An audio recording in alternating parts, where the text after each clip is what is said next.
女朋友的生日宴上，我为她送上鸽子蛋般的钻戒求婚，她激动地看着我，却叫出前男友的名字。全场寂静，所有朋友看向我，我愣了片刻，随后将钻戒丢给她前男友。哥们，没听见啊？她说她愿意嫁给你，婚我替你求了，你还杵着干嘛？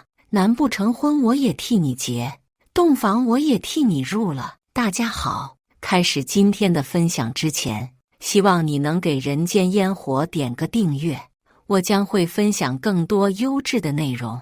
为了和女朋友宋雨欣求婚，我不知耗费了多少心血，可我刚拿出戒指，还没来得及求婚，就听见她激动道：“我愿意。”轻松，全场哑然，寂静的可怕，大家纷纷看向我。轻松是她前男友的名字，我冷笑一声，不紧不慢地将钻戒戴在宋雨欣手上，然后看着台下一脸得意的顾青松。别误会，我只是他从小最好的朋友。雨欣，你快劝劝他们。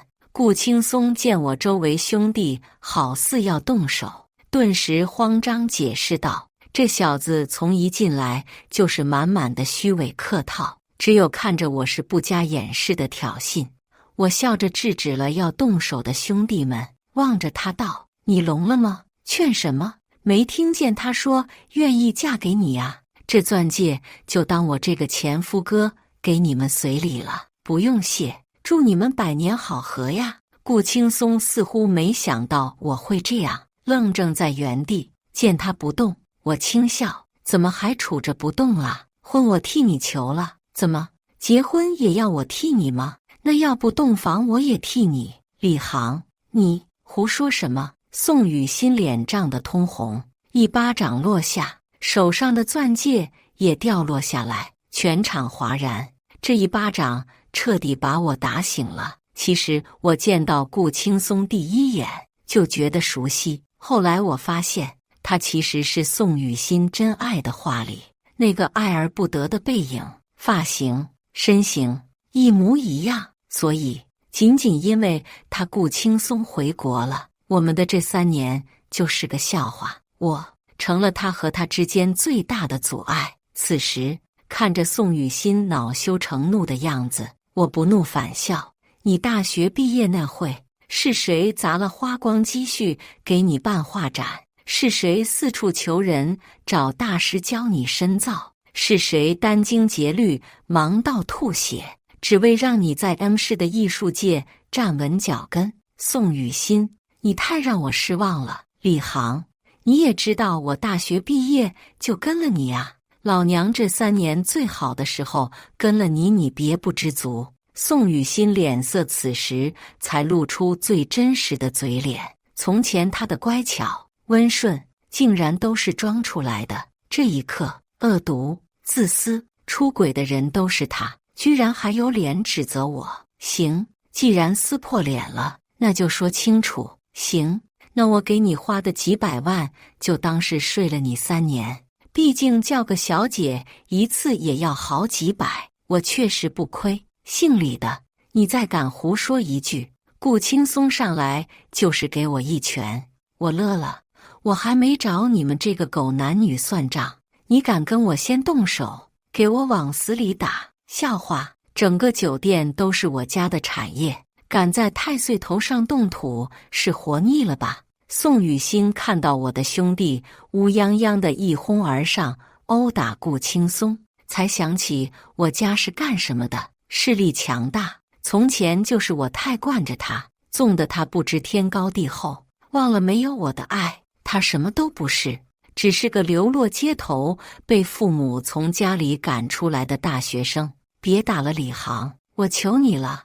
宋雨欣开始替那个男人求饶，我怎么可能听得进去？李航，再感动他一下，信不信我死在你面前？宋雨欣拿着刀抵住自己的脖子，恶狠狠地瞪着我。回到家，我猛地抽了一口烟，终究我还是放过他们了。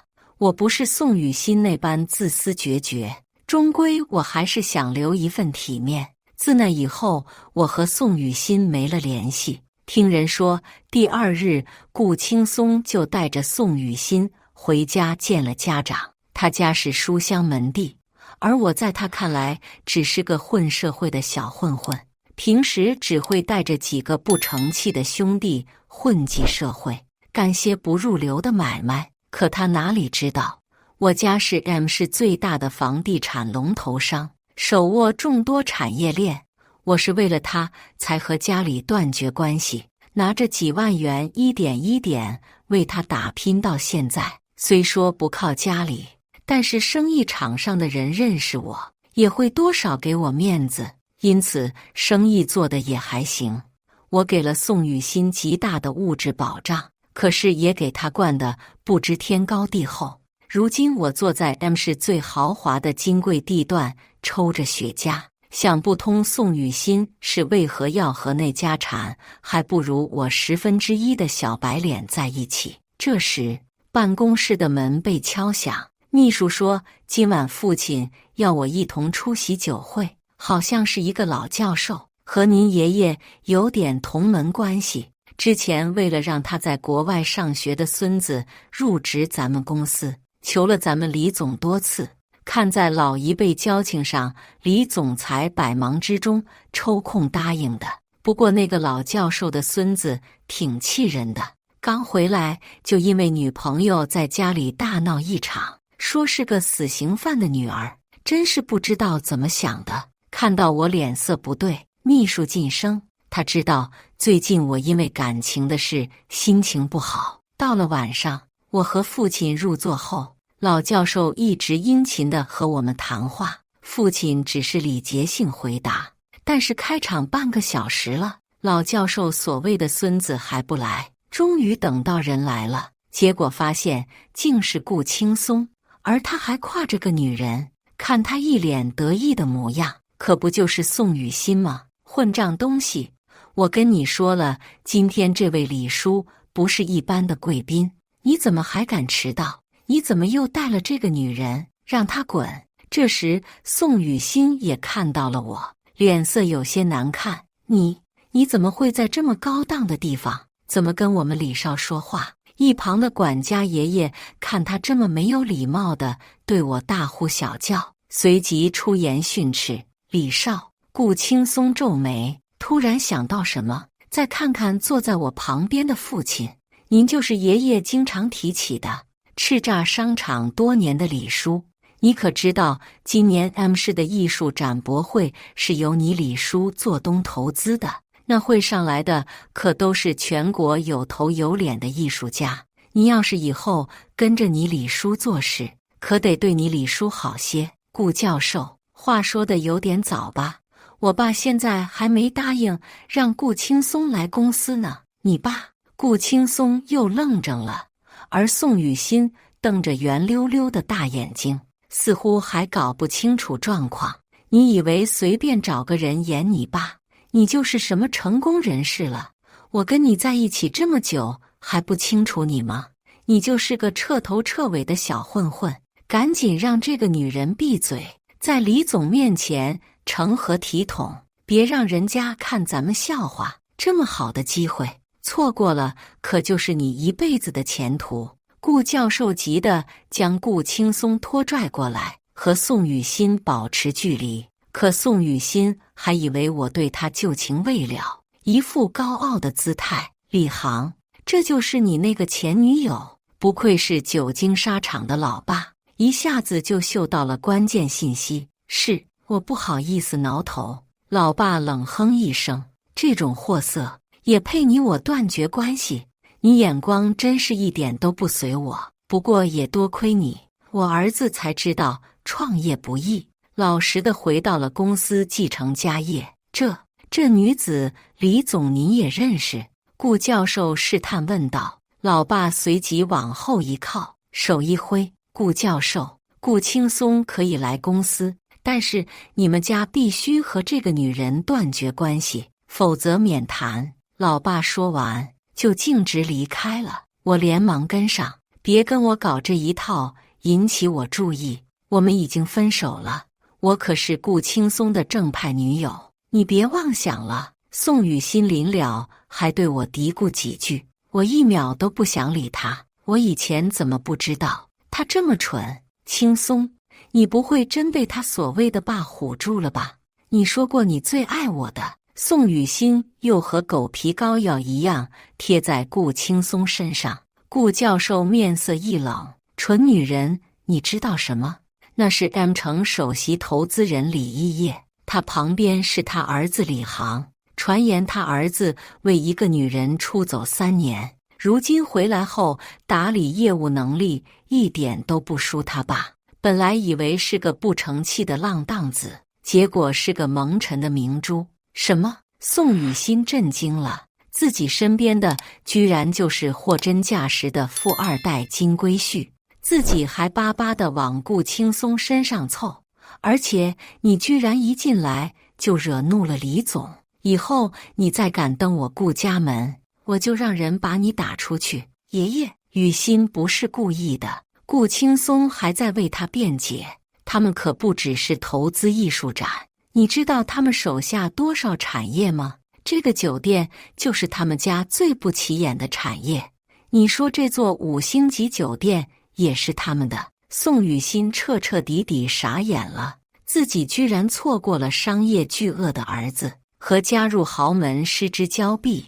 你自幼学书画，在外求学近10年，为的不就是有一番成就？现在你李叔愿意给你这个机会，你还不赶紧和这个女人断了关系？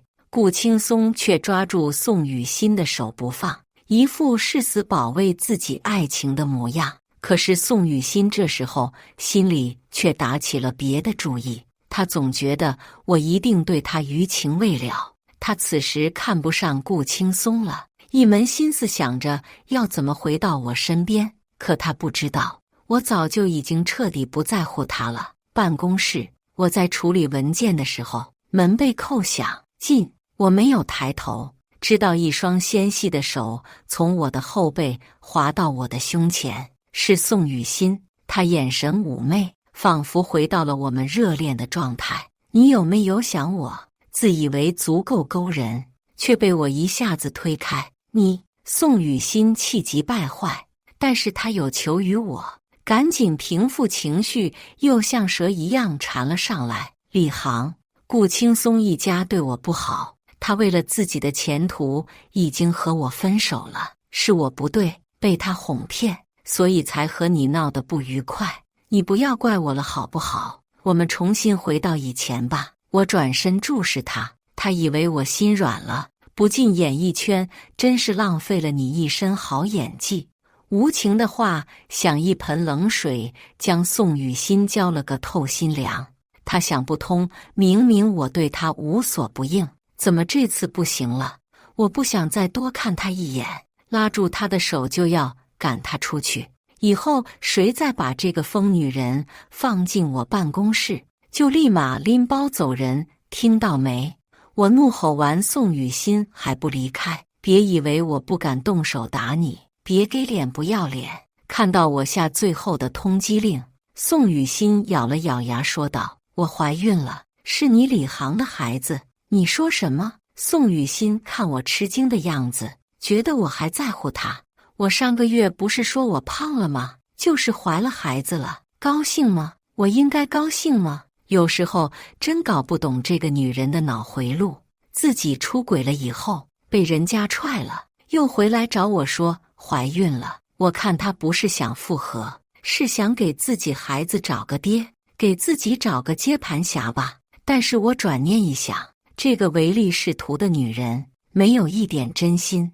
过去我将她如星星一般捧起，那我也要让她知道，我也可以把她踩进尘埃里，让她知道辜负真心的人要吞1000根针，让她后悔莫及。到时候哭着和我忏悔，真的是我的孩子。宋雨欣见我态度缓和，立马迎合我：是啊，看在孩子的份上，我们复合吧。我爱的还是你，可是你的爱在我这里已经一文不值了。我皱起眉头问道：你来找我这件事，顾青松知道吗？他把你看得那么紧，那天吃饭的时候可是一直都牵着你的手。宋雨欣听到顾青松的名字，不但不慌张，反而一脸嗤之以鼻。我跟他早就没关系了，他知不知道有什么关系？咱们两个的事，咱们决定就好，干嘛管一个外人啊？这会顾青松又成了外人了。既然是我的孩子，我肯定不会不负责。只是顾青松那里关注我，每天更新精彩故事。亲爱的，我就知道你还爱着我。我这几天一直都住在酒店，真难住。我想搬回到你之前给我租的那个房子。感情顾青松努力半天，连家门都没让他进，只让他住酒店呢。不过也是，她这种女人和她廉价的爱一样，不足为提，还想继续住酒店。行，回头我让管家给你把房子收拾出来，下午你就搬回去吧。我可不能让我的孩子流落街头。宋雨欣一副小人得逞的样子，似乎觉得一切还都在他的掌握之中。那你和我一起住吗？我这几天刚回家，手头上一堆合同等着我去签，等我忙完这几天再去看你好吗？宋雨欣还装出一副委屈的样子，我忍住恶心，哄了他半天才好。那人家等你来，将他送出公司。我立马联系我的好兄弟阿成，帮我这几天盯住顾青松和宋雨欣。我倒要看看这两个人想搞什么名堂。果不其然，在宋雨欣搬回房子后2天，阿成就给我打来电话，我看到顾青松了，宋雨欣给他开了门进去了。一边说着怀了我的孩子，一边又在我给他安排的房子里偷汉子。还好我早就在房子里安装了监控和录音器，我不慌不忙地打开监控，看看这对狗男女到底要搞什么。青松，这几天你先假装和我分开，你放心，我住在这里还怀着孕，李航不敢对我怎么样的，这短时间就要委屈你了。顾青松心疼地摸着宋雨欣的脸，为了咱们以后的生活，这点委屈算什么？再说了，等你借着李航他们家把自己的名气在艺术界立住以后，一脚踹开就是了。我相信以你的能力，出名是早晚的事。他们李家再厉害，以后不还是要求着你合作？雨欣，你真好，你总是这么相信我，为我们的未来谋划。顾青松抱住李倩，两个人立马在我的房子里天雷勾地火，一发不可收拾。真是狗改不了吃屎啊！在我家偷腥，还想踩着我家给你们以后的生活当跳板。我还以为顾青松是什么刚正不阿的艺术家呢，也是靠着自己女人吃软饭。两个人温情一阵之后，又开始抱在一起，甜蜜地规划未来。雨欣，这是我们第一个孩子，我们一定要给他最好的未来。果然，孩子真的不是我的，但是一切都在意料之中。我并没有多么大的怒气，我平静地将两个人苟且的画面备份。那个傻子还以为这是他的孩子呢，我一点都不爱他，还巴巴地上门来倒贴，还说什么最有前途的富二代，不过是个没出息的恋爱脑。我玩他跟玩狗一样，手到擒来。要不是为了你和孩子，多待在他身边1秒，我都觉得恶心。我恍然大悟，宋雨欣这是想脚踏2条船啊！和我在一起说孩子是我的，觉得顾青松恶心；和顾青松在一起说我恶心，当真是有心计。当然，顾青松也不是什么好东西，估计也是看中了宋雨欣在我这里的价值，为自己谋前途罢了。因为今天老爸刚跟我说，今年的艺术界要专门给顾青松留出一块地方展览。他爷爷为了这事，不惜放下身段，舔着老脸，天天来公司求我爸。说实话，我找业内人士看过了，顾青松的水平根本就不行。老爸皱着眉头说道，我也打听过，他在国外那几年心根本不在学习上，天天出去花天酒地。提前回国也不是因为表现优异提前毕业，是因为被人举报赌博和吸纳什么，还让校长女儿怀孕，又把人家打流产，在国外待不下去了才回来的。据说连毕业证都没有，怪不得他爷爷为他的事操碎了心，真是不成器。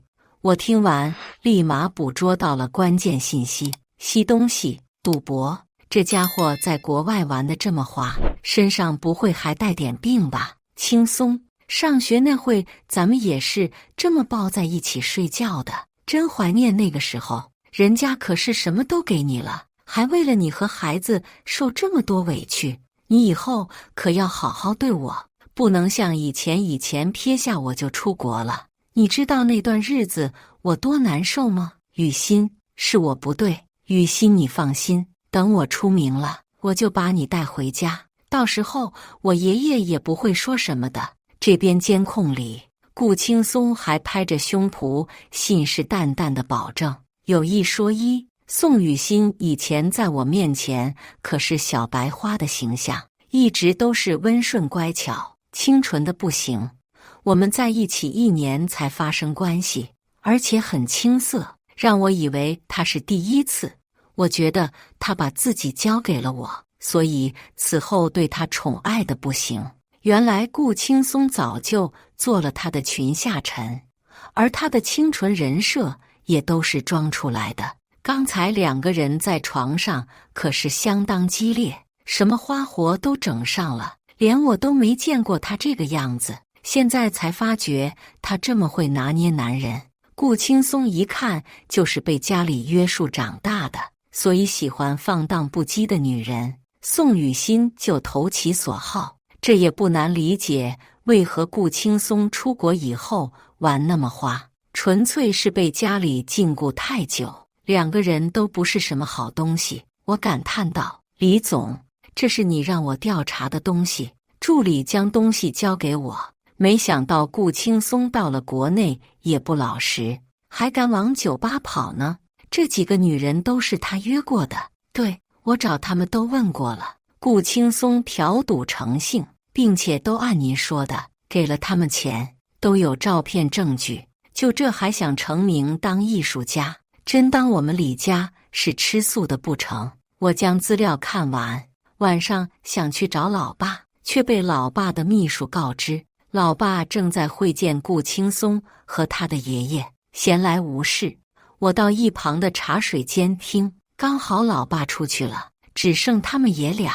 爷爷，这李家真的能给我想要的资源，他们盘踞是多年，没有他们搞不定的人脉，你就好好巴结你李叔，可别再跟那个小妖精联系。放心吧，爷爷，我早就厌弃他了，但是留着他还有价值。什么价值？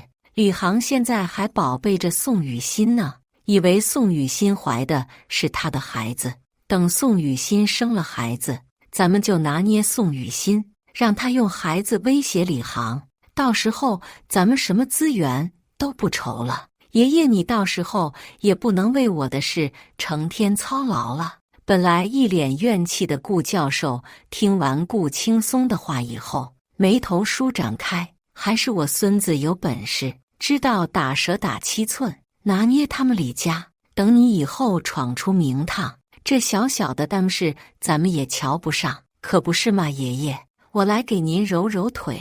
我勾起唇角，打蛇打7寸，还不知道谁是那个被打的蛇吧？宋雨欣嘴里对顾青松说着恶心我，但是背地里一直给我打电话发信息：宝贝，我好想你啊，你怎么还不来看看我？工作有我重要吗？你再不来看你的小宝贝，我就生气了。阿航，我好寂寞，你快来陪陪我好不好啊？这些信息我多看一眼都觉得脏了自己的眼睛。你拿着我手机回他几句消息，就敷衍敷衍就好。那李总当真不去看看？我揉了揉干涩的眼睛，这些文件看得我头疼，家产多了也未必是什么好事，当然得去，不去怎么收集证据？让大家都知道这对狗男女有多么恶心人。下午，我敲响房门，阿航，你来啦。宋雨欣打开门，本来落寞的眼神一下子发光，她立马扑上来拥抱我。我刚喝了酒，味道重，你还是离我远点吧，对肚子里的宝宝不好。宋雨欣撅着嘴，一脸不满。你把人家扔在这儿，就1个月都没管我，好不容易来了，还不让我和你亲密一下，你真的很过分。他哪里知道，我特意喷了酒精，就是不想让宋雨欣近我的身。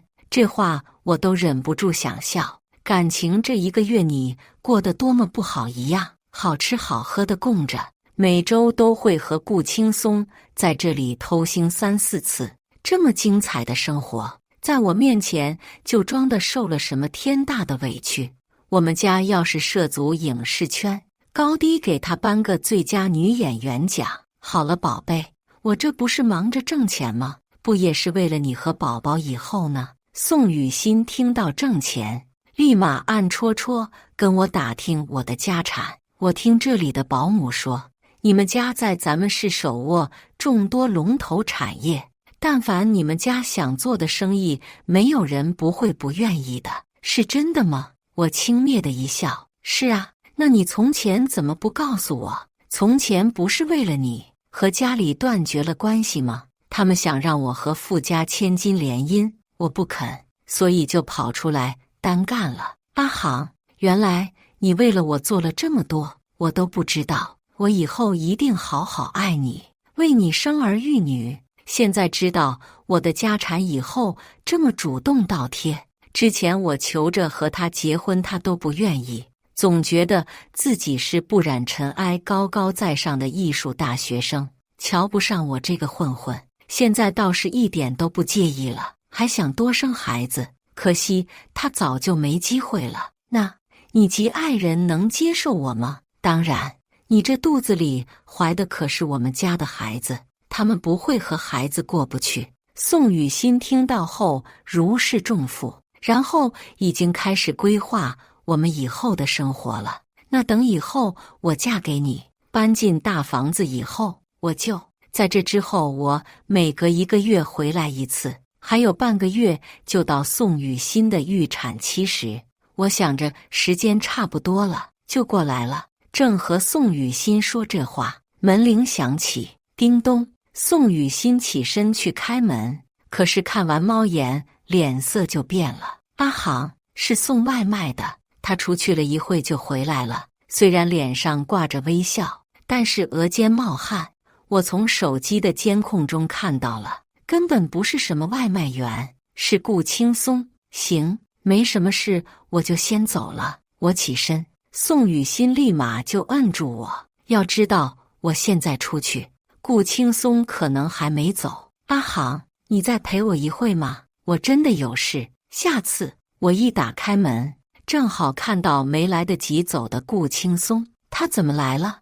我装作惊讶和恼怒的样子，质问宋雨欣：你不是说和他断干净了吗？都是他一厢情愿，一直缠着我的。阿航，你相信我。宋雨欣赶紧撇清自己，将脏水往顾青松头上泼。顾青松还有1周就要举行艺术展了，现在还要仰仗我们家，怎么会这个节骨眼上得罪我？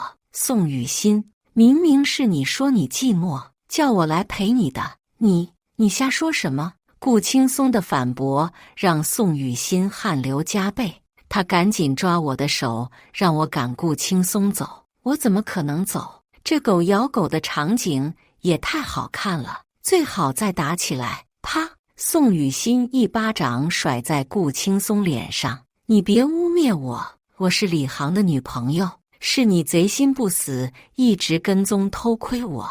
阿航，快叫人把他打出去，我好害怕呀！我却挣脱了宋雨欣的手，冷冷地问顾青松：你说是他找的你？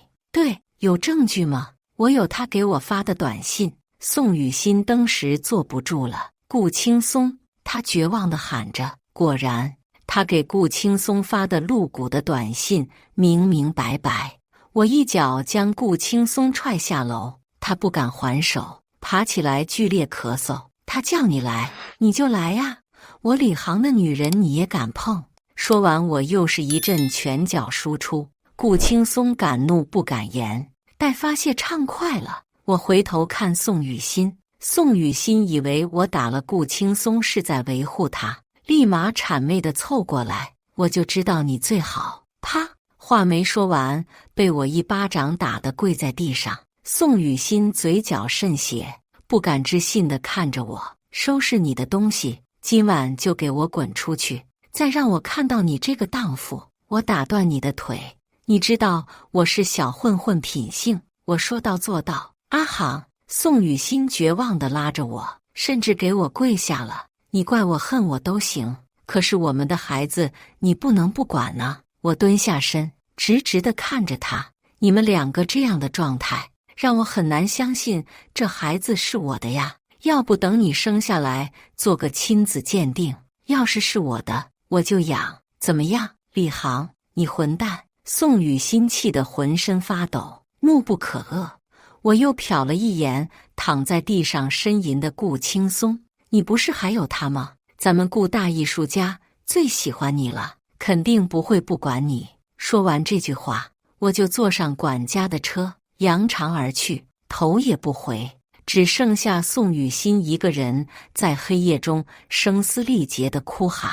听说宋雨欣又去顾家死乞白赖地闹，可是顾家人怎么会接纳他？老爸都说了，不准顾家和宋雨欣有任何牵扯。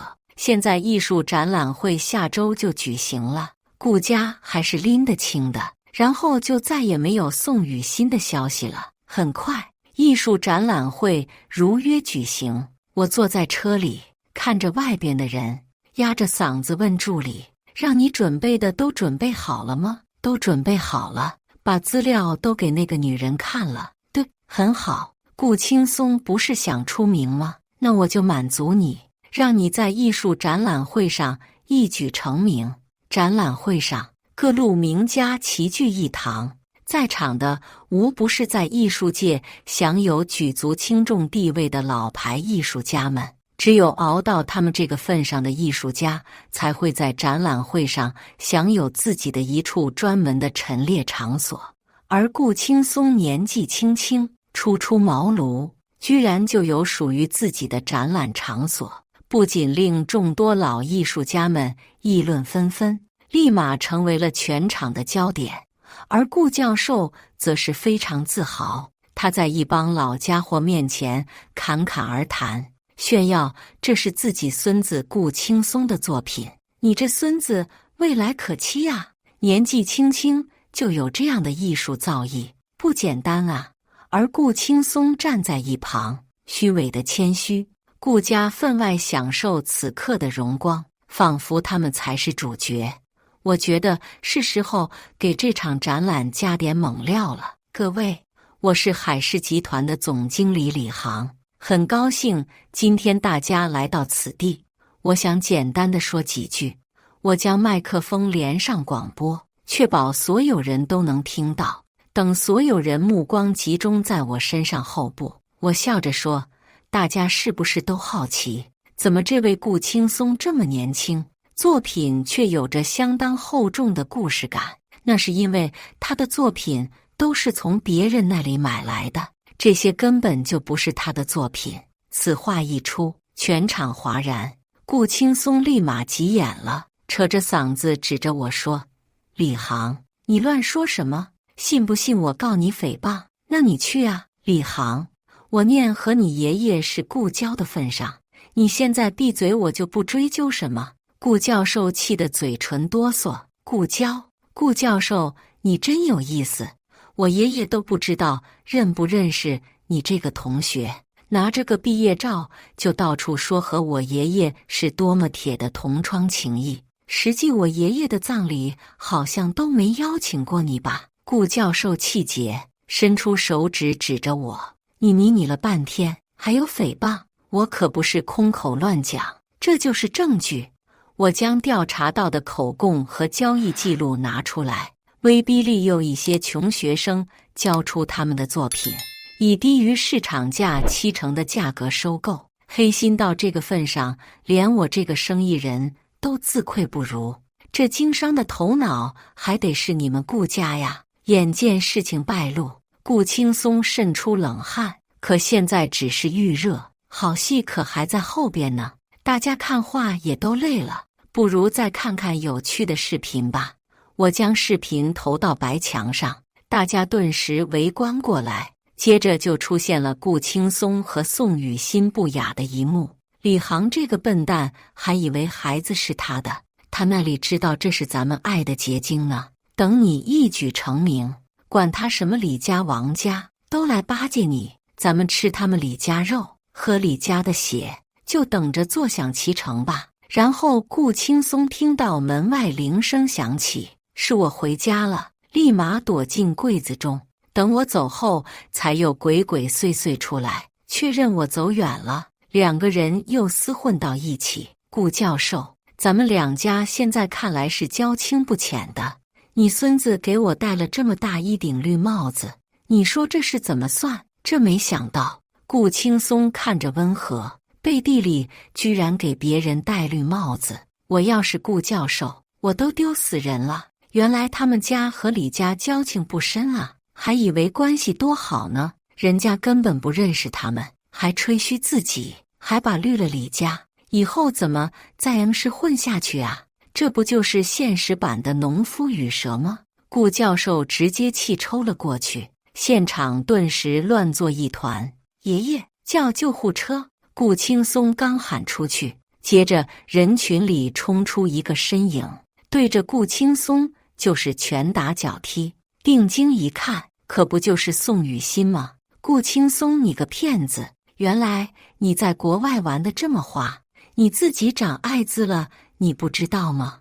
你居然回来祸害我！现在咱们的孩子也被确诊有病，你这个禽兽，我要打死你！你毁了我一辈子！宋雨欣疯狂嘶吼着。没错，我将顾青松的信息资料一大早就差人给宋雨欣送去了。80%宋雨欣做完了体检，发现自己孩子也染病后，直接崩溃了，想要钓个金龟婿，结果赔了夫人又折兵，把自己都搭进去了。天哪，艾滋病，咱们赶紧离他远一点吧，太可怕了。很快，大家一哄而散。宋雨欣还在不依不饶捶打着顾青松，你闹够了没有？顾青松怒吼一声，宋雨欣愣住了，直接原地发疯尖叫。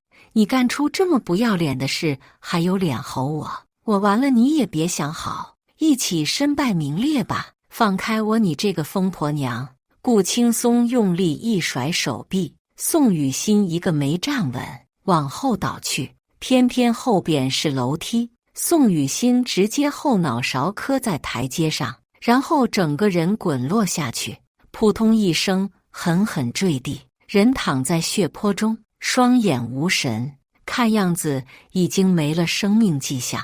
顾青松人直接傻了，浑身力气被抽空，直接坐在原地，双眼空洞。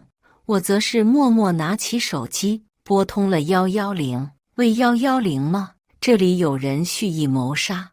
顾青松最后因故意杀人罪锒铛入狱。顾教授气抽过去，醒来后听说自己孙子杀人了，直接中风倒地不起。我经过这一遭，心智彻底成熟不少，待人接物和做生意也渐渐有了自己的风格。往事如云烟，但也终将铺成以后的坦途。以上就是今天分享的故事，大家有什么想说的、想吐槽的，欢迎在下方评论交流，也更希望能给人间烟火点个订阅，我将会分享更多优质的故事内容。